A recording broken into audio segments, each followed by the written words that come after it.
Waalaikumsalam. Bismillahirrahmanirrahim. Alhamdulillahirabbil alamin. Wassalatu wassalamu ala asyrofil anbiya'i wal mursalin sayyidina Muhammadin wa ala alihi wa sahbihi ajma'in, amma ba'd. Baik, sebelum kita mulai, seperti biasa kita baca surah Al-Fatihah. Kita berharap semoga Allah Subhanahu wa taala memberikan kita kemudahan dalam memahami apa yang kita baca dan pelajari ini, sehingga kita bisa mengamalkannya dalam kehidupan kita sehari-hari. Kemudian kita niatkan surat Al-Fatihah untuk penulis kitab ini yang kita pelajari, Hasan Abi Syuja, Syekh Abi Syuja. Semoga ilmu yang beliau tulis ini menjadi tabungan pahala yang besar di akhirat. Dan juga kita niatkan surat Al-Fatihah kita doakan kepada saudara kita, teman-teman kita yang ditimpa musibah, sakit, sebagainya, lagi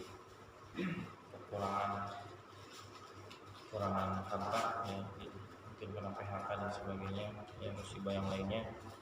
Kita doakan semoga musibah yang menimpa cepat berlalu, diberikan kesabaran, dan mudah-mudahan Allah musibahnya bisa kehidupan sedia kala normal. Ala hadhihi wa ala kulli niyatin shalihah wa ila hadrati Nabi Muhammadin sallallahu alaihi wasallam. Al-Fatihah. A'udzu billahi minasyaitonir rajim. Bismillahirrahmanirrahim. Alhamdulillahi rabbil alamin. Maliki yaumiddin. Iyyaka na'budu wa iyyaka nasta'in. Shiratal mustaqim. Shiratal ladzina an'amta 'alaihim ghairil maghdubi 'alaihim waladdallin.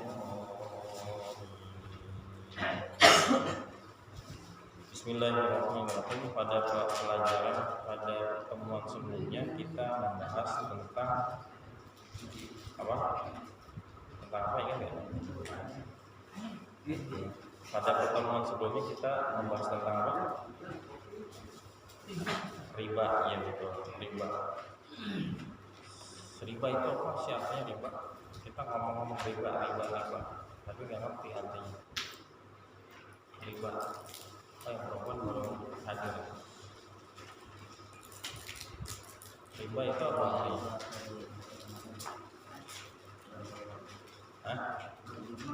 Keluru. Riba itu secara bahasa artinya bertambah, tumbuh bertambah. Ada asalnya gitu. Tetapi pada prakteknya adalah begitu, dia pertambahan pada emas, perak, dan seluruh makanan. Kemudian yang sebelumnya saya jelaskan riba itu ada beberapa macam. Ada yang nyatet nggak ada? Ada 3. Apa aja tuh, ingat nggak? Kalau misalnya contohnya dalam peminjaman uang, pinjam boleh sama saya, tapi ntar balikannya lebih ya. Itu riba apa nih? Riba? Riba kor itu apanya? Kor itu utang. Riba kor. Jadi syaratnya yang disebut itu dikatakan riba kalau kelebihannya itu disebutkan di dalam akad, dalam perjanjiannya itu. Dia boleh minjem sama saya, tapi ntar balikinnya lebihnya itu riba. Terus misalnya pertukaran antara benda emas pertukaran emas dengan emas, tapi berbeda apanya nih? Berbeda timbangannya. Itu termasuk riba fadl. Fadl itu artinya lebih. Jadi ada kelebihan. Nah, ini banyak terjadi di masyarakat. Terkadang orang terjatuh ke dalam riba. Kadang-kadang ya begitu, nggak ngerti atau kepepet ya. Atau ya nggak ngerti gitu ya banyak.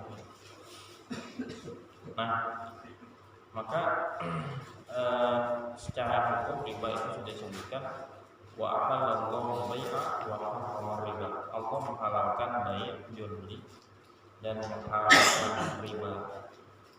Jadi riba itu sebetulnya kelihatannya dia tumbuh, tapi nanti pada akhirnya adalah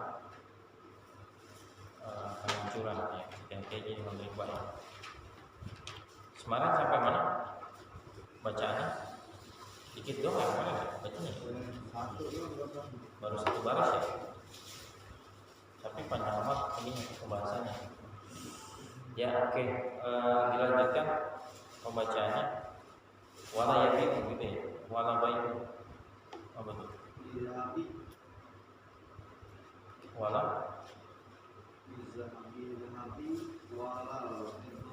itu udah wala fil qati bil qati illa mutamatsilan aqlan itu udah. Terus wala bai'uma mabta'an hatta yaqbidahu itu ya ada. Yaitu boleh dibaca tuh silakan.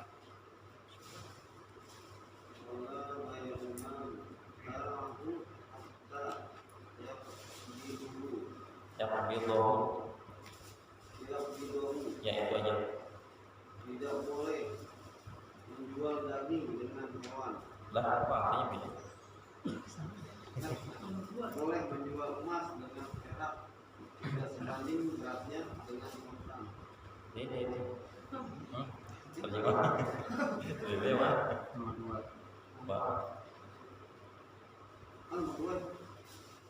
Tidak boleh menjual benda yang telah dibelinya sampai benda itu ditukangnya.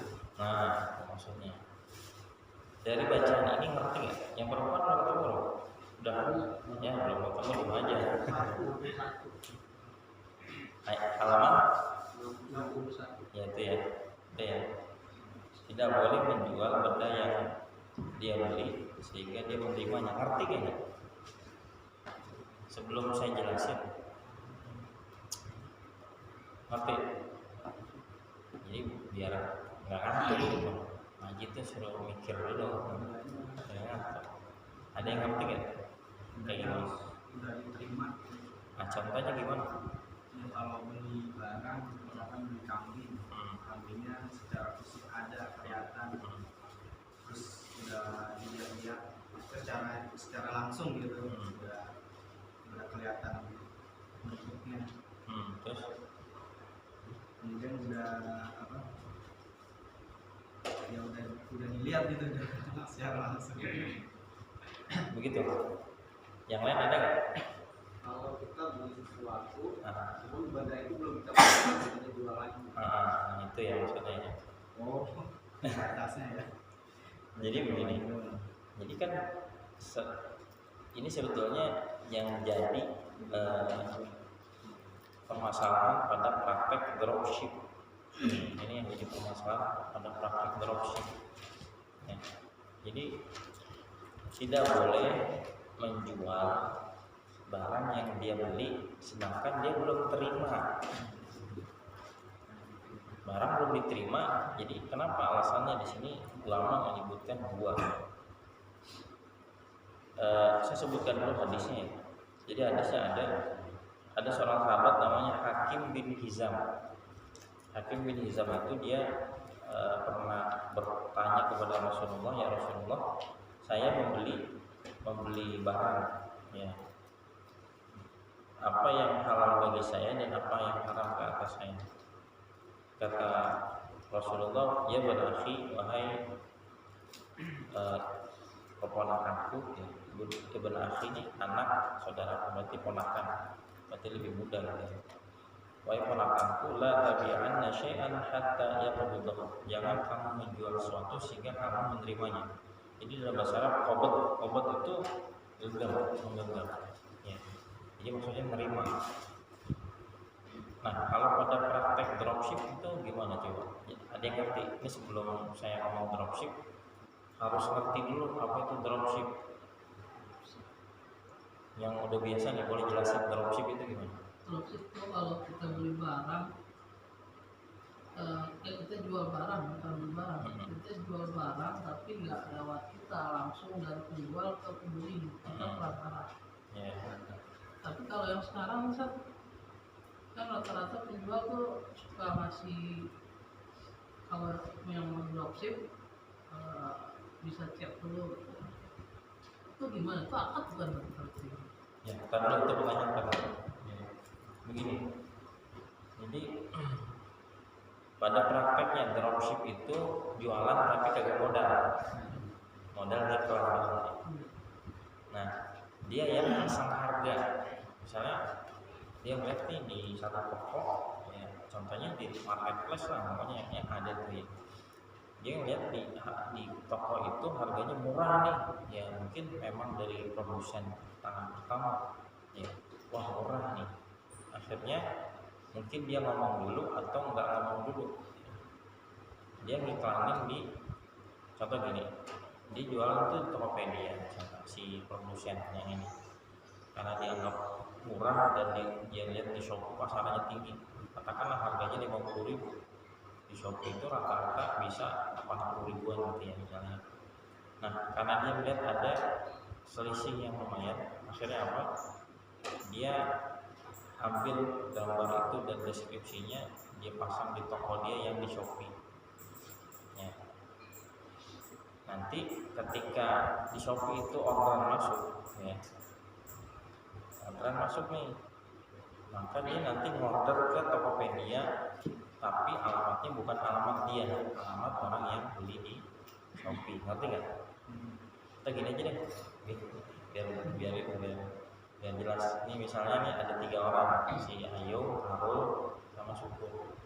Syukur ini produsen, ya, produsen atau gue lah, ya, dari hotelnya nih disuruh jualin kue, tapi karena lewat Syukur kuenya murah, kata si Arul, ya udah saya pasarin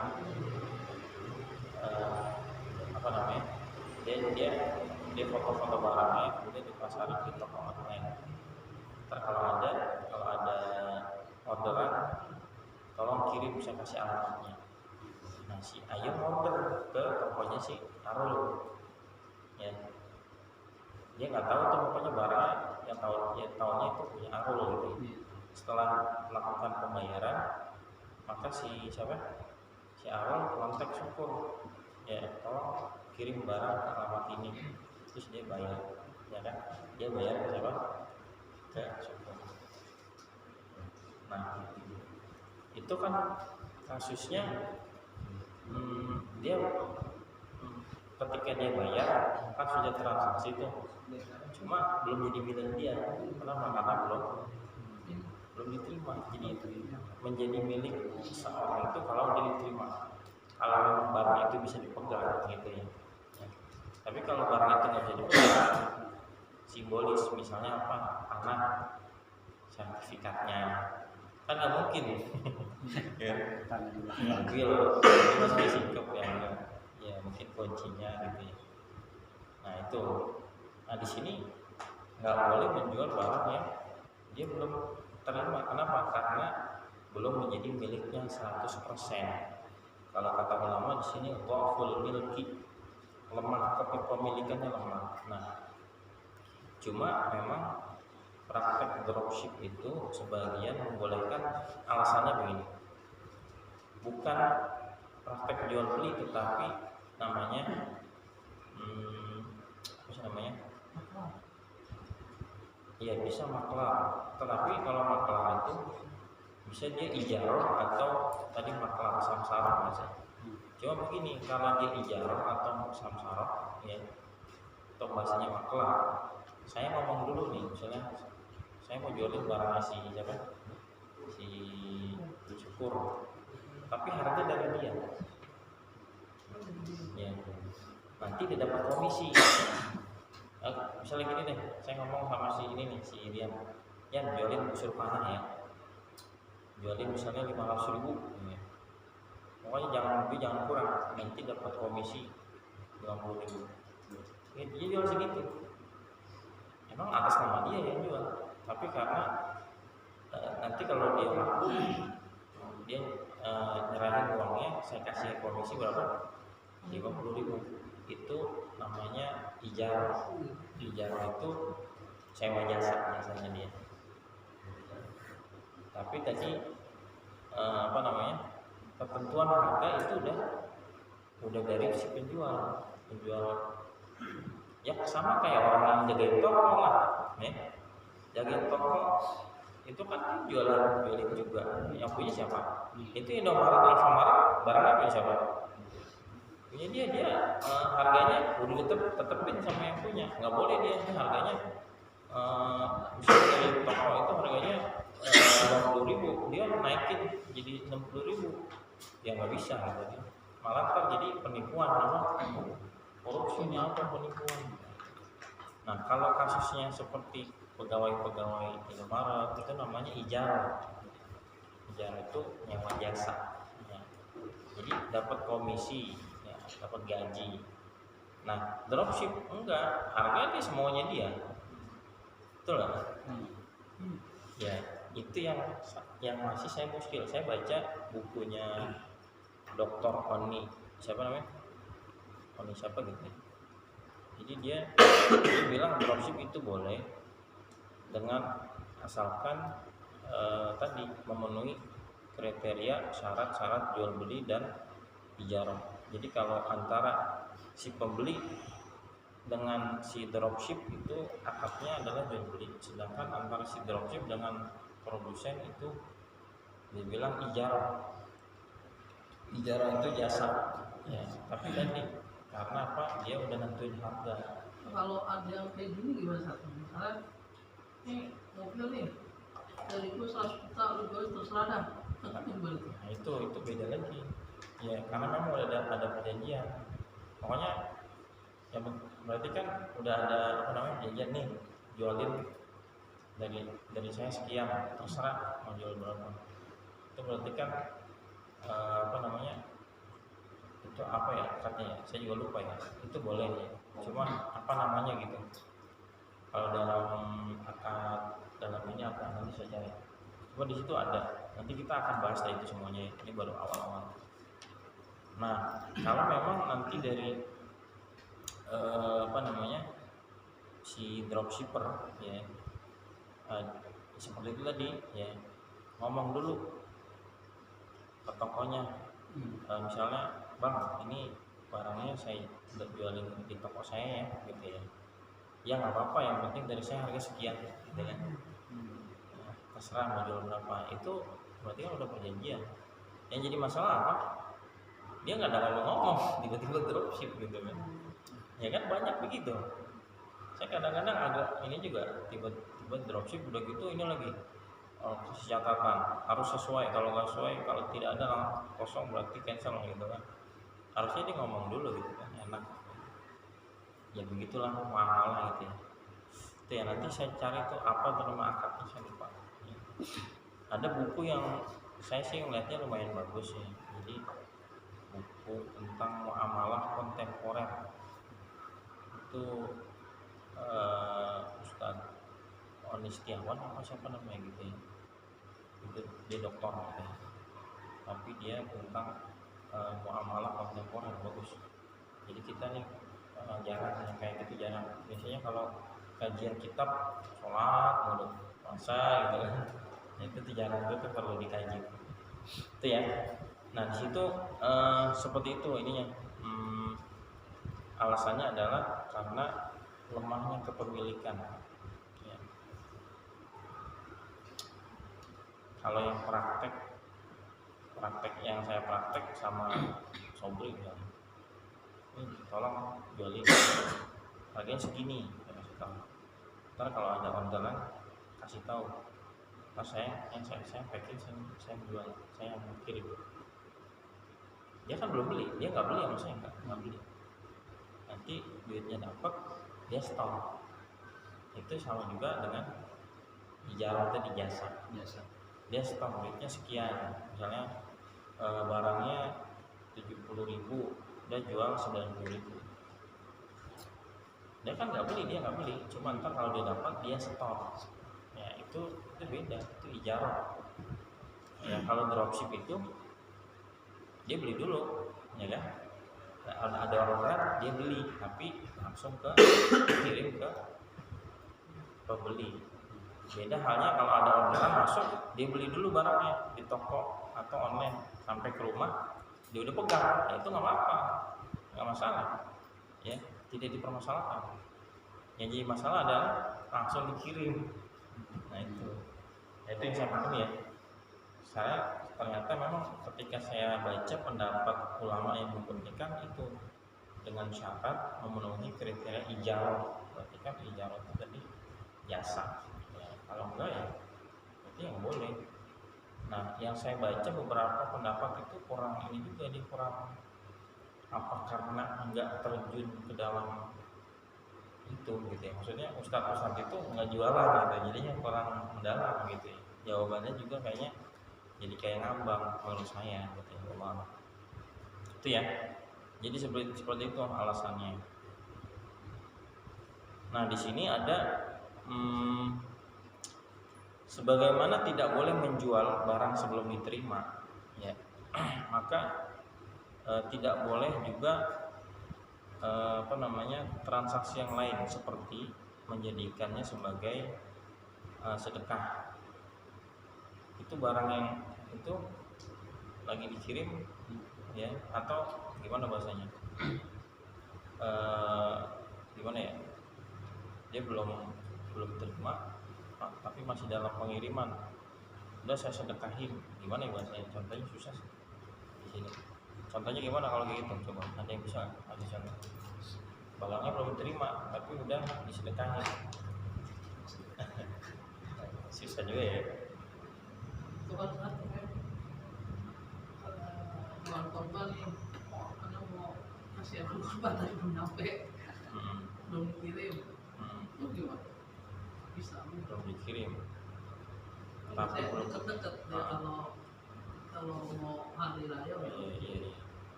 Iya. Bagusnya kalau dia ngomong begitu ya udah ntar aja kalau barangnya udah diterima baru. Jadi jadi kan ntar jadi barang itu ngambang ini punya siapa gitu.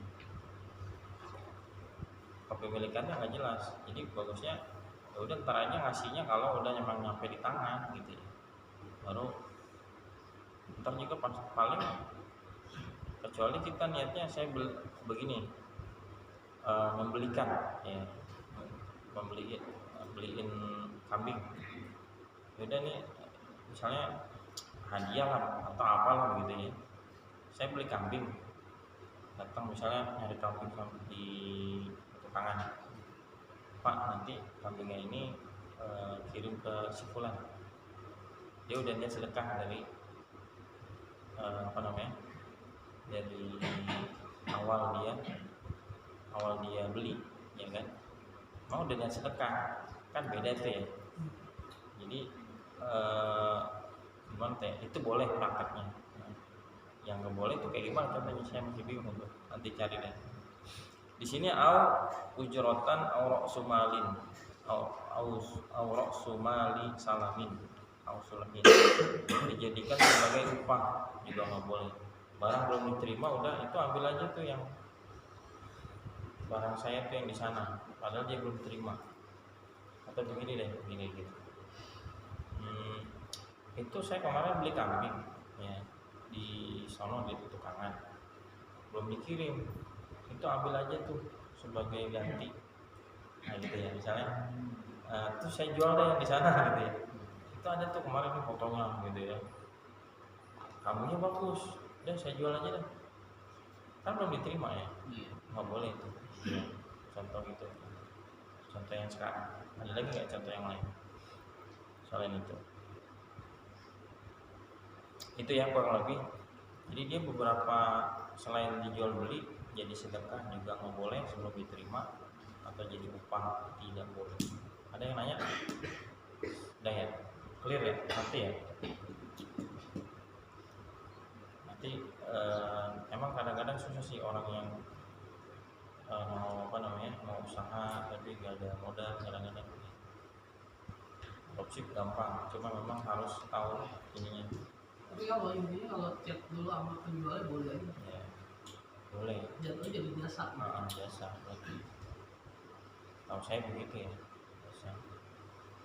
Nanti dicari nih. Maksud memang sebetulnya sih kita perlu baca ini, karena gini kan,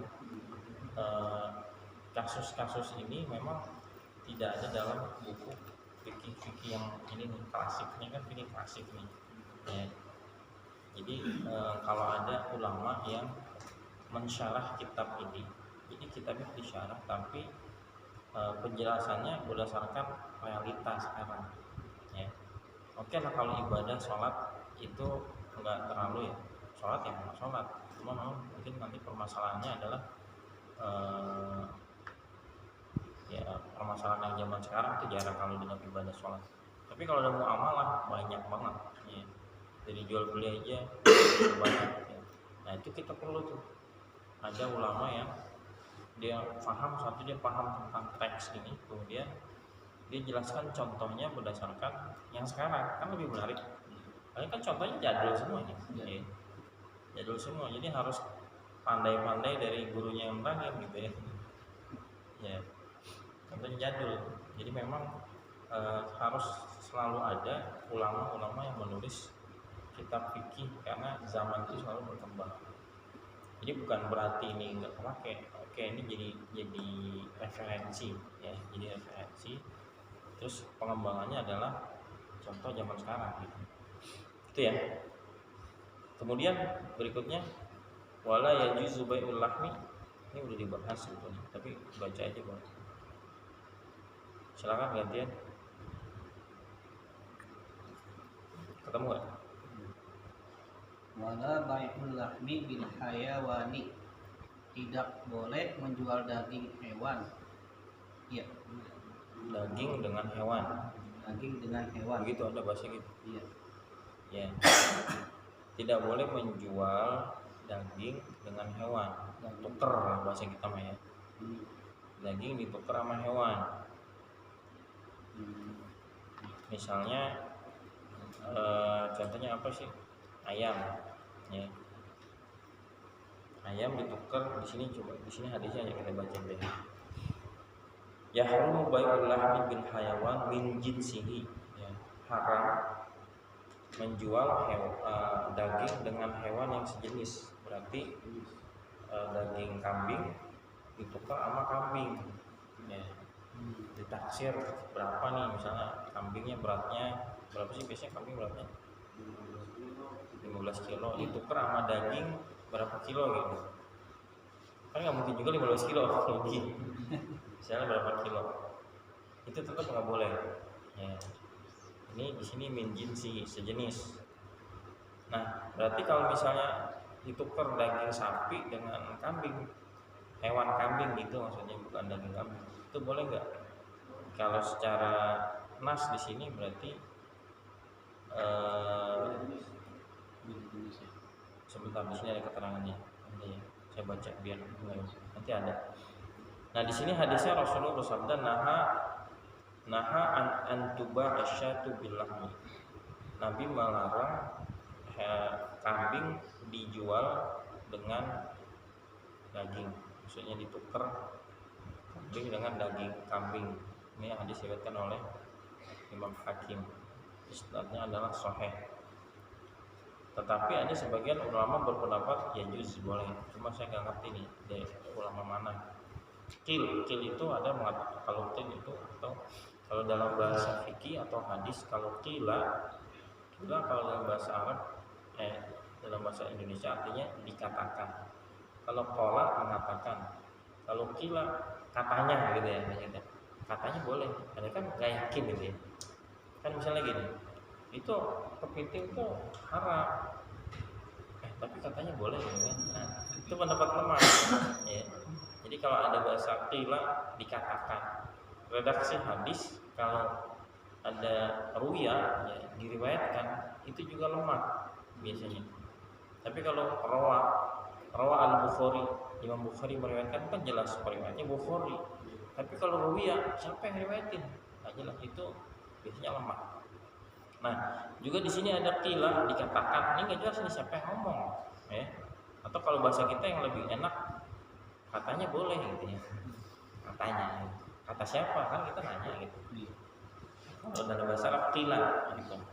Katanya boleh, kata siapa? Kan nggak jelas nih, sehingga jadi pendapatnya lemah. Wa in kana min ghairi jinsi, fa in kana min ma'qulin. Nah, itu ya. Panjang penjelasannya. Nah, wa yukhadhu min kalam syekh annahu yajuzu bai'ul hayawan bil hayawan sawa'un kana min jinsi an amla. Nah, dari perkataan ini Syekh Abi Suja bisa kita ambil bahwasanya boleh menjual hewan dengan hewan sama saja dia sejenis atau enggak. Sawa'un tasawaya kaba'irin bi ba'irin au tafadulan kaba'irin bi ba'iraini wa huwa kadzalik. Sama saja, sama ya. Jual apa namanya tadi? Ba'ir apa tadi? Onta dengan onta. Satu onta dengan satu onta. Atau berbeda, jual satu onta dengan dua onta. Nah, itu juga katanya tidak mengapa oleh hewan sama hewan. Alasannya saya nggak ngerti nih. Cuma karena alasannya hanya ada hadis Nabi melarang itu. Ini belum terkadang pelarangan itu kita kalau ada hadisnya dari Nabi larang, kita kadang-kadang apa namanya kan kenapa gitu. Itu biasanya banyak yang nanti hikmahnya begini. Kayak apa namanya tentang misalnya larangan sesuatu, misalnya larangan kencing berdiri, itu dilarang misalnya. Kenapa? Nabi kencingnya nggak berdiri, selalu jongkok. Oh, ternyata ada hikmahnya begini saja. Itu ada sebetulnya hikmah, cuma di sini kan nggak disebutin. Nah, sebetulnya ini lagi saya bilang tugas ulama yang zaman sekarang itu yaitu biar tambah memperkaya ilmu gitu ya. Oh, jadi ternyata setelah diteliti begini gitu. Itu lebih di sini nggak ada, ini masih jadul nih. Ya. Ada kitab fikih yang agak modern ya, namanya Fiqhul Manhaji. Cuma saya nggak ini juga sih, nggak ngelihat sedetail itu nggak. Nanti mungkin ada terobosan ulama-ulama berikutnya.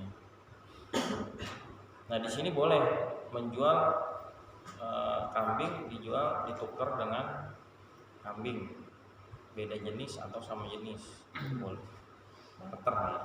Tapi kalau daging kambing dengan kambing nggak boleh. Alasannya tidak ada lain alasannya karena Nabi nggak larang. Gitu ya. Kok Nabi larang emang apa? Ya. Terkadang ada satu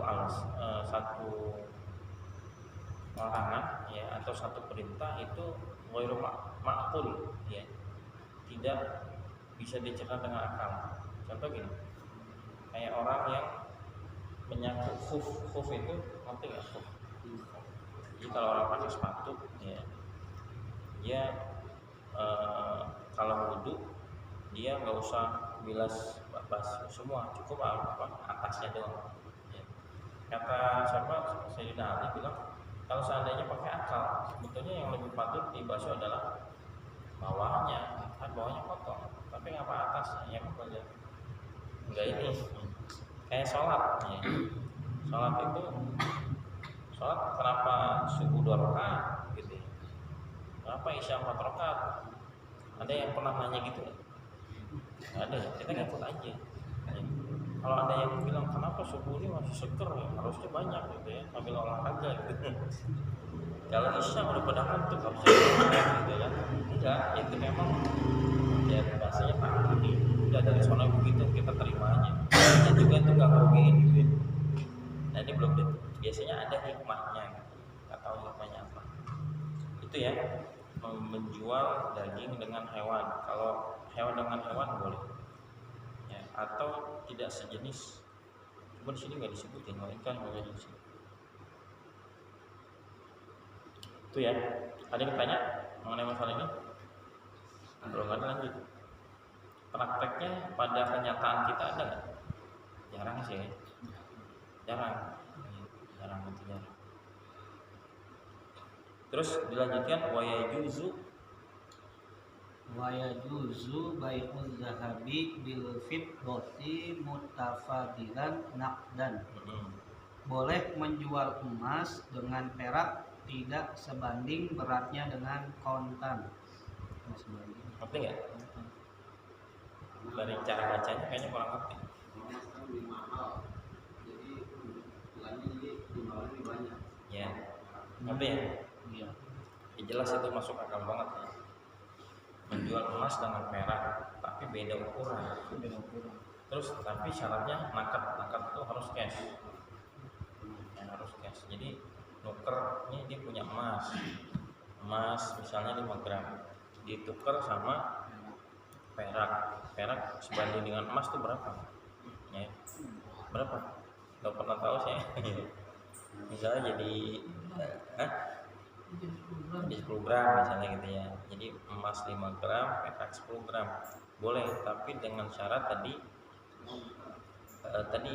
beda, tadi kan beda ukurannya, kemudian dia kontan langsung. Itu bahasanya kredit atau utang. Misalnya dia udah nyerahin si yang A misalnya, si Rian ini nyerahin emas 5 gram ya. Si B, si Lukman, si Rian udah nyerahin. Wah, peraknya nggak saya bawa ya, ada di kampung. Kampungnya kampung baru maksudnya. Ya ntar aja dah, 2 hari lagi. Nggak boleh. Kenapa nggak boleh? Salah satu alasannya yang saya temukan adalah emas itu cepat banget naik turunnya. Nah, betul nggak? Naik turun makanya cepet. Jadi jangan jangan lama-lama, ntar udah lah.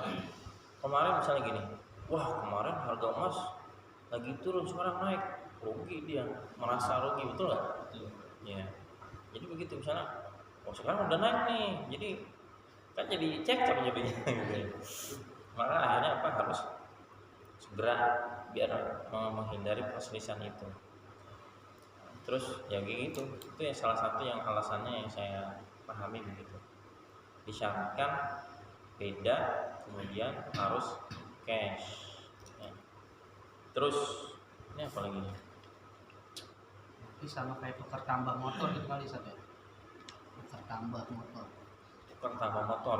Iya, punya motor. Ya, karena motor itu bukan barang ribawi. Ya, kan barang ribawi itu cuma 3, emas, perak, dan makanan. Umumnya ini cepat berubah. Makanan juga besok udah berubah sebetulnya. Nah, ntar dibahas duit itu bagaimana. Duit apakah masuk juga? Jadi gini, yang saya pernah di sini ada pembahasan gini. Ini saya baca deh. Al-fulusu idza rajat rawajat dhahabi wal fiddati hal yajri fiha riba. As-sahihu annahu la riba fiha littifa'i tsamaniyah la riba fiha. Artinya fulus itu apa? Jadi dalam bahasa Arab ada fulus, ada nakad. Nakad ini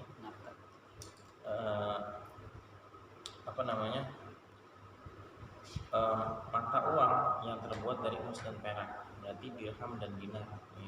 Nakdun. Tapi fulus, mata uang selain emas dan perak. Ya sekarang kertas, logam. Nah, di sini disebutkan fulus kalau dia sudah berlaku sebagainya mana berlakunya emas dan perak. Jadi alat tukar alat jual beli. Kan dulu kan jual belinya emas dan perak, sekarang pakai uang kertas. Itu namanya fulus. Ya. Nggak ada duit sih. Itu namanya fulus. Malah sekarang susah cari koin emas, susah ya. Nah itu apakah itu berlaku riba di dalamnya? Ya. As-sahihu annahu la riba fiha. Pendapat yang sahih adalah nggak ada riba. Sehingga begini, ada yang nanya, kalau misalnya saya beli emas tapi online, emas belinya online, terus pengirimannya itu pakai JNE misalnya, JNE itu 1 hari lah biasanya gitu ya, itu boleh nggak kayak gitu? Hah? Boleh. Kenapa? Karena yang jadi tukar menukar itu adalah tadi ini uang, yang satu emas. Kecuali kalau nuker emas dengan emas harus kontan. Terus maksudnya langsung cash, langsung jangan pakai dana. Karena ini kan tadi kan alasannya gini. Jadi uang itu ketika sudah benda kertas itu sudah menjadi alat tukar menukar, yang mana dulu alat tukar menukar itu dengan emas, sekarang digantikan dengan kertas dan logam. Dia tidak berlaku riba. Maksudnya kalau tadi kasusnya kayak tadi beli emas tapi ada kreditnya, kan ada tuh sebagian tuh di bank-bank itu apa bahasanya, kredit emas, nyicil emas ya. Apa bahasanya, cil emas, apa cil emas. Jadi dia kalau yang saya dengar itu dibolehkan gitu ya. Jadi memang karena dengan uang, bukan dengan emas juga, itu dibolehkan cicil emas. Nanti kalau udah terkumpul sekian baru emasnya diambil. Itu yang tadi gitu ya nanya ya, kurang lebih. Nah ini di sini adalah tadi harus dia berbeda dan dia harus kontan. Wa kadzalikal maqumatu la yajuzu bai'ul jinsi minha bi jinsi mutafadilan.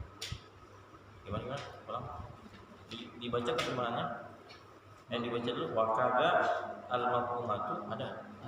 Coba baca. Wa kadzalikal maqumatu la yajuzu bai'ul jinsi minha bimislihi illa mutamasilan naqdan. Begitu pula makanan, tidak boleh menjual satu jenis darinya dengan jenis yang semacam kecuali sebanding dan kontan. Ya, ngerti ya? Makanan sama kan Ngerti nggak? satu jenis. Si siapa? Rian ngerti nggak ya? Rian jikir aja nih. Ya. Jadi makanan itu tidak boleh menjual yang sejenis. Ini kayaknya teksnya beda di sini. Tadi gimana? Wakada kayaknya beda teksnya nih. Diulang lagi coba. Wakadzalikal maqumatu Terus la yajuzu bai'ul jinsi minha bimislihi illa mutamasilan naqdan. oh iya, sama sih di sini mutafadilan. Ya. Ya harusnya sama, kalau berbeda nggak boleh. Contohnya gimana? Contohnya coba gimana? Harus biar ngeh gitu. Contohnya begini. beras tergandum. Beras ditukar sama gandum, boleh nggak? Nah ini yang sebanding ini timbangnya susah. Sama gandum. Ya jadi kan sini min bijin sihi. Saya nggak tahu saya. Kontan. Begitu juga makanan tidak boleh menjual baik berginsi yang sejenis beras sama beras mutafadilan, kayak beda timbangan, sejenis tapi beda timbangan. Ini udah kita bahas kemarin. Beras rojo lele sama beras biasa. Yang rojo lele ini 5 kilo, beras biasa 7 kilo, nggak boleh. Karena sama-sama beras. Tapi misalnya beras ditukar sama jagung, kan jagung makanan. Berbeda timbangan ya nggak apa-apa, ya emang beda banget gitu ya. Terus kan harusnya boleh, karena apa? Harganya juga beda, beras rojo lele dengan beras biasa. Ya saya belum ketemu alasannya, cuma cara agar terhindar dari itu ya udah mendingan dibeli aja ya. Oh dibeli kan saya nggak ada duit, makanya saya tuker gitu ya. Tiba-tiba ini saya belum ketemu alasannya nih ya, cuma di situ saya baca kalau nggak salah di NU online ya, jadi ada NU online tuh. Itu cara selamat dari itu adalah ya udah dibeli aja. Ya rojo-rojonya saya beli, nanti terima uangnya, nanti yang itu beli lagi dengan yang itu, seperti itu. itu bisa sih sebetulnya diakal-akalin ya, pinjam dulu gitu kan, saya balikin gitu bisa itu ya, kurang lebih gitu ya gambarannya ya. Kalau misalnya gini, jarang sih terjadi ya, parsel pernikahan. Biasanya kalau orang ngasih parsel itu akadnya apa? Hadiah apa utang? Namanya kan utang gitu. Utang. Utang aja. Sebenarnya sih hadiah sah. Tapi Cuman kadang yang dikasihin nggak enak. iya nggak enak. Tapi istilahnya kalau memang akadnya nanti gue ngasih ini ya, lo ngasih ini nanti, itu kan berarti kan jelas-jelas utang. Misalnya nggak ada akad tapi karena nggak enak, ya itu memang nggak jadi utang karena memang balas budi gitu. Tapi kalau udah jelas, nih gue ngasih ini harganya kurang lebih 1 juta, nanti balikinnya segini ya, itu udah jaga utang. Nggak pakai akad. Nggak ada Kan nggak ada akad ya. Iya nggak ada akadnya, cuma jadi gak enak aja gitu. Iya. Kecuali begini, kadang-kadang kan begini, kadang-kadang apalagi amplop ditulisin, ini dia sebulan ngasih sekian, tulis. Iya. Ntar kalau gue kondangan gue ngasih gini gitu. Ada Kayak gitu amat lah. Saya sebenarnya kalau kondangan saya nggak pernah nulis nama ya. Mau ngasih berapa saya nggak pernah nulis nama. Dan juga orang nggak suzon sih sebenarnya. Nggak pernah nulis nama, kalau kan kita kebiasaan kan tulis nama gitu ya. Biar bukti ini ngasih ini sini ngasih gitu. Saya sih nggak pernah. Gitu. Ya itu kalau itu gimana tuh ya? Misalnya jadi bukan hutang sih. Kecuali dia hutang. Ya lanjut nih, tinggal dikit, silakan. Wa yajuzu, oh sama aja nih berarti. Wa yajuzu bai'ul jinsi minha bi ghairi mutafaddan. Ini beda mungkin teksnya. Boleh menjual sejenisnya makanan satu jenis dengan jenis yang lain. Ya tadi beras tukar dengan apa? Jagung. Mutafadilan, berbeda ukurannya, berbeda timbangannya, nakdan dengan cara yang kontak. Panjang penjelasannya. Cuma saya rasa ada lagi ya, wala yajuzu bai'ul gharar, ada. Terakhir adalah wala yajuzu bai'ul gharar, tidak boleh menjual yang enggak jelas. Gharar nih tidak ada kejelasan. Contohnya banyak di sini. Saya contohin sedikit. Di sini adalah famin dzalika bai'ul ba'iri an-nadi, menjual onta yang kabur. Onta kabur dijual. Atau begini lah, burung. Kalau onta kan ada atau ayam. Ini kemarin ayam baru dibeli, ya kan? Dilepas kabur, itu dah saya jual murah dah, apa? Gitu tangkap nggak boleh tuh. Baru beli ayam, lupa di si Rian ini, baru beli ayam jago, ya kan? Lupa dikandangin atau keluar dari kandang gitu ya. Kan harusnya kan dikandangin dulu biar dia tahu rumah gitu. Ini enggak, langsung dilepas atau terlepas gitu ya. Itu ayam saya tuh susah banget ditangkap tuh ya. Saya beli misalnya berapa sih ayam jago harganya ya? 500 misalnya. Itu harganya 500 tuh, udah saya jual 2,5 dah, tangkap tuh susah banget tangkap. Enggak boleh itu. Enggak boleh. Ya. Kecuali begini, kita tangkapin ayamnya, ya tangkapin sampai bisa, ntar saya kasih upah. Boleh. Maaf. Ntar saya jual, ya, kan berarti kan nanti dipegang. Ya nanti baru akad. Tapi kalau akadnya saya beli hewan yang kabur kan aneh gitu. Jadi aneh gitu.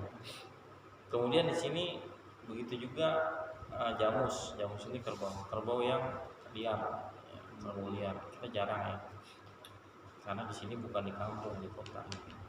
Kemudian hamba sahaya yang kabur, yang tidak ada kabarnya, nggak ada praktek yang lain. Ikan, wakadzalika as-samaku fil ma'il katsir. Jual ikan di kolam, ya, nggak jelas. Di air yang banyak, maksudnya di kolam, di empang gitu. menjual ikan di empang, ikan saya tuh kira-kira ada 100 kilo tuh, dan saya jual. Nggak boleh satu. Hah? Nggak boleh. Begini, dia kalau misalnya jelas dia jualnya 100 kilo, ya itu nggak apa-apa. Tapi misalnya satu empang saya jual, kan Kalau nggak boleh. kepancing gimana Ustaz? Taduh, satu empang saya jual, kan nggak tahu ntar dapatnya banyak atau sedikit. Misal dapatnya sedikit, wah itu udah dimakan sama ular tuh, tinggal dikit pada mati, rugi nggak yang beli? Rugi. Oh ternyata, banyak banget dapat berkilo-kilo, wah rugi gua jual murah gitu kan. Nggak boleh. Kalau mancing gimana sih? Ini sekarang kan banyak sistem mancing borongan gitu. Saya borong ini suruh bayar misalnya 4 juta, pancingin dah tuh sampai sore misalnya gitu. Ya dapatnya ya setengah bebas, rezeki-rezekian. Ini nih perlu dibahas. Misalnya ada 5 orang atau 10 orang gitu yang mancing. Ada juga yang modelnya gini kan. Itu borongan. Yang ini empang saya jual tuh loh. Nanti apa dikuras benar-benar satu. Tapi udah namanya Ya itu kan nggak jelas sama itu, nggak jelas. Ya, kan itu berapa kilonya nggak tahu. tahu. Iya. Nanti bisa untung bisa rugi. Itu gorok kan. Tidak ada kejelasan. Ya, kalau tadi tuh gimana mancing, kita bahas dulu nih. Kemarin saya udah bilang tuh, siapa? LMK. Itu hampir saya, kan udah saya bilang itu prakteknya judi kan gitu. Tapi kalau gini gimana tadi? Misalnya dia nyara ikan nih di kolam borongin mancing. Ya, misalnya sini dah si Roman, dia punya kolam, punya ikan. Bilang nih 4 juta, Ya, borongin mancingnya udah sampai sore gitu. sampai sore dapatnya berapa? Bebas misalnya ada 10 orang gitu yang mancing, dibagi dah tuh 4 juta dibagi 10 orang, 400 ya. Ya, Nggak pakai hadiah kalau itu mah. dapat seberapa, ya itu yang didapat. Iya, Ya itu sama juga gorong. Karena nggak jelas. Ya kan nggak jelas ya. Dia Sebenarnya sih kalau saya sebut jelas kayak pabrikan misalkan nih udah 20 kilo, kan jelas 20 kilonya. lah kan 20 kilo itu nggak dibawa pulang semua. Jadi kalau Masalahnya apa yang dia dapat diambil. Contoh gini deh, gini aja deh. Contoh yang ada tuh mesin ngambil boneka, ya. Ngambil boneka, kan dia masukin koin. Itu untung-untungan dapat apa enggak? Ya. Udah mau dapat jatuh, ya akhirnya apa? Dia kosong gitu. Sama kayak mancing. Kalau lagi nasib ntar banyak, ya dapat. Misalnya dia curang nih, ikan itu udah dimpanin duluan, udah kenyang semua. Ini udah makanannya paling bagus, paling keren itu. Ikan udah pada kenyang semua, habis buka puasa gitu kan. Gak ada yang makan, wah ini, ya kan tuh gorong. Ya. Itu yang saya pahami itu belum jelas juga. kalau ada lagi kan kalau saya sering suka mancing harian. Kalau dia sistemnya nggak ngejual cuma harian, ya hampir sama sih. Jadi misalnya saya bayar 25.000 itu diukur ditimbang per kilo. Terus Misalnya ikan lele isinya ada 4 nih, misalnya mancing ada 10 orang. 10 orang berarti kan dilepas 10 kilo, ya dapatnya masing-masing juga, ya apa bebas-bebasan. Yang penting Sama ikan itu. dilepas segitu. Itu mirip judi kalau gitu. Judi juga hitungannya. Ini 1, 2, 3, 4 ya. Ya. Patungan. Ya berapa sekilo atau jangan sekilo Itu nggak patungan sistemnya, jadi pokoknya setiap orang segitu 25 per orang. ikannya dibawa pulang. Kalau dapat ikannya dibawa pulang kalau dapat. Kalau nggak dapat Ya tetap bayar. bayar tapi nggak dapat ikan. Iya. Nah itu sama. Gini aja contohnya nih. Jadi, kan tadi bayar berapa? 25.000 per orang. 25.000 dapat ikan berapa? 4 kilo hitungannya. Dapat ikan 4 kilo. Ya Dilepas kan? atau dia lupa. Terus dilepas. Siapa yang dapat banyak ya udah dia bawa pulang. Misalnya si Omang. Dia iya masing-masing. Ini 3 nggak dapat. Sama juga begini. Yuk kita pasang. Ya. Ini pasang-pasang. Nanti yang tebakannya nomornya betul, ya. Dia bawa pulang semua. Yang nggak dapat ya udah. Nggak dapat itu sama judi. Terus kalau semuanya dapat banyakan dari 1 kilo aja gimana? Nah begini misalnya kalau lebih dari 1 kilo mungkin nggak dapat. Ada soalnya kan ikan sisa-sisa yang kemarin-kemarin orang Bisa, kasih itu Sisa-sisa. banyak dia yang paksa nggak Iya. keangkat. Oh berarti ikan sisa ya. Tapi Ikan sisa. sebenarnya gitu tadi. Kalau saya lihat Jadi ada unsur kalau kayak tadi tuh misalnya, ada Ya, unsur kan cuma dapat yang satu. diuntungkan dengan Dirugikan. dirugikan. Ya. Kecuali begini, gimana ya? Saya belum pikir, tapi setahu saya itu ada unsur judinya tadi, ada unsur orang yang dirugikan. Kalau mau begini, mau dapat berapa, ya udah ntar misalnya timbang bayar sekian, nah itu. timbang. Terus pertama bayar begini misalnya masuk bayar itu bayar ini sarana mancingnya gitu ya. Terus nanti mancing dapat berapa, ya itu ditimbang bayar. Nah itu nggak apa-apa, jelas jual beli itu. Tapi kalau dilepas yang dapat banyak silakan sebanyak banyak, itu mirip judi. Itu hati-hati tuh malah begitu. Kemarin kan pas syukuran LMK itu kan kayak gitu tuh. Walaupun sebagian dia tanggung, tapi prakteknya itu adalah yang mancing-mancing itu judi. Ya, hati-hati. Kecuali tadi kalau misalnya yang dapat dia baik ditimbang ya bayar, itu jelas jual beli. Oh tadi saya masuk kok bayar, iya nggak apa-apa, jelas ini fasilitas dia, itu bayar apa-apa, terserah mau dibayar mahal mau murah gitu ya. Tapi tadi yang dia tangkap terus ditimbang dibayar, mau murah mau mahal, ya yang penting kan dia udah akal. Nah, tapi kalau misalnya ngumpulin semuanya, dikumpulin ini ikan semua sebar, semuanya bayar 50.000, yang paling banyak mancingnya silakan bawa yang didapat, yang nggak dapat ya nggak bawa apa-apa. Ya itu praktek judi. Ya itu hati-hati tuh. Ya. Hartanya jadi nggak halal. Makanya itu jadi perlu belajar fikih muamalah. Ya. Kan kita kadang-kadang ikut ininya aja, tren-trennya aja gitu, seenaknya aja. Ya. Jadi muamalah kita itu benar gitu ya. Karena muamalah ini lebih gampang kepada kalau nggak halal haram gitu, ribet juga ya.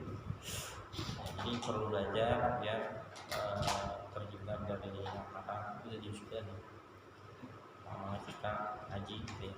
Memang saya juga merasa karena saya ngajinya di kitabnya jadul gitu ya, bukan saya ngaji pesantren, dan gurunya juga nggak nerangin kayak saya juga. Jadi terangannya itu ya berdasarkan yang di kitab. Jadi saya harus banyak buka referensi gitu. Harus kita samakan dengan kejadian kita biar lebih real gitu. Lebih gitu. Tapi kalau misalnya saya contohin gitu doang kan nggak ngerti tuh orang tadi ya. Baru borok. Bayangannya cuma sedikit doang, tapi harus dicontohin. Jadi kasusnya yang ada bagaimana biar orang lebih paham. Yang gitu ya. Nah, penting itu kita ngaji ya. Kita pelajari biar bukan hanya ibadah kita yang benar. Kadang-kadang nih Pak Haji gitu ya. Oh tapi praktek muamalahnya kagak benar. Kenapa? Karena nggak belajar. Nggak ajarin juga. Ya. Jadi kita semuanya masih belajar. Saya masih juga masih belajar. Saya masih kuliah. Jadi selama kita berusaha untuk belajar mencari kebenaran, insya Allah ya kesalahan itu Allah maafin mudah-mudahan. Oh saya kemarin begini ya, saya tobat lah ya, saya istighfar minta ampun, mudah-mudahan dosa yang kita nggak tahu itu Allah maafin. Kalau urusannya dengan Allah itu biasanya lebih mudah dimaafkan dibandingkan dengan urusan dengan manusia. Kalau urusan dengan manusia ribet, nggak bisa istighfar doang, harus minta maaf. Dulu udah pernah fitnah orang, udah pernah gibah orang, mau tobat cuma istighfar doang nggak bisa, harus minta maaf kepada orang yang difitnah. Dulu pernah ngambil duit orang ya, udah saya tobat, duitnya dipakai. Ya nggak bisa banget, harus dikembali ya. Itu ya, mudah-mudahan ya belajar sedikit ya, jadi kita paham ya apa-apa yang tidak boleh kita tinggalin ya, apa yang udah terlanjur kita istighfar ya. Mudah-mudahan rezeki kita berkah, rezeki yang kita pakai, yang kita makan itu berkah. Takutnya apa? Muamalah yang gak bener kita makan jadi gak berkah rezekinya nih. Ya walaupun nanti dimaafin sama Allah gitu ya, tapi rezekinya dia enggak gara-gara muamalahnya gak benar. kalau mungkin dimaafkan, kemungkinan banget Allah memaafkan kita karena kita nggak tahu gitu. Tapi masalah keberkahan jadinya anak jadi bandel sudah diatur gitu. Kadang-kadang kita introspeksi nih, apa ya anak sudah diatur gitu. Apa rezeki saya yang nggak halal, kan halal saya terima rezeki. Oh mungkin ada muamalah nggak bener nih, kerja juga tapi sering ngaso gitu. Kerja tapi sering main HP mulu saat kerja kan, itu kan jadi ini ya, itu perlu di perbaiki muamalah kita biar waktu kita berkah, hidup kita berkah, rezeki kita berkah ya. Allah bisa mudah-mudahan kita akan jadi bermanfaat ya. Kalau judi itu bukan sih ya, setiap kali itu tengok balapan makan, yang menang dibayarin. Gimana? Balapan makan, yang menang ditraktir, yang kalah bayar. Oh yang kalah bayar. Di YouTube ini yang mukbang biasanya di YouTube. Itu yang gimana? Yang kalah bayar, yang menang nggak bayar. Misalnya 3 orang nih, yang paling selesai cepat gitu lah misalnya, atau paling banyak makannya, yang paling terakhir dia yang bayar. Itu gimana hukumnya gitu ya? Itu gimana hukumnya? Saya ntar nggak kaji. Kalau yang judi misalnya begini, judi itu begini, ini ngumpulin duit ya, yang makannya paling cepat dapat duit ini, itu jelas duit ya.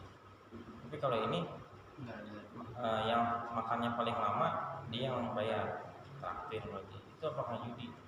Walau sementara ya, jawaban sementara nih, tapi nanti secara itu sebetulnya bukan. Itu jadi kayak apa ya? Sayembara apa gitu ya. Kita kesepakatan nih misalnya, pokoknya yang makannya paling belakangan dia yang bayar. Itu kayaknya ada yang dirugikan, tapi beda sama kasusnya tadi, udah ada taruhan malam ya. Tapi sementara itu bukan gitu ya. Tapi nanti saya cari lagi, saya baca-baca ya. Itu kan kasus zaman sekarang, zaman dulu mungkin ada cuma saya belum baca ya. Wallahu a'lam bishawab. Wassallallahu ala sayyidina Muhammad wa ala alihi wasallam. Alhamdulillahirabbil alamin. Al-Fatihah. A'udzu billahi minasyaitonir rajim. Bismillahirrahmanirrahim. Bismillahirrahmanirrahim. Maliki yaumiddin. Iyyaka na'budu wa iyyaka nasta'in. Shiratal mustaqim. Shiratal ladzina an'amta 'alaihim ghairil maghdubi 'alaihim waladdallin. Alhamdulillahirabbil alamin. Wassalatu ala asyrafil mursalin sayyidina Muhammad wa ala alihi washabbihi ajma'in. Allahumma anfa'na bima 'allamtana wa 'allimna ma yanfa'una wa zidna 'ilma. Allahumma inna nas'aluka 'ilman nafi'a wa rizqan thayyiban wa 'amalan mutaqabbalan. Allahumma inna na'udzu bika min 'ilmin la yanfa' wa min qalbin la yakhsha' wa min nafsin la tashba' wa min da'watin la yustajabu laha. Rabbana atina fid dunya hasanah wa fil akhirati hasanah wa qina adzaban nar. Wa sallallahu ala sayyidina Muhammadin wa ala alihi wasallam. Walhamdulillahi rabbil alamin.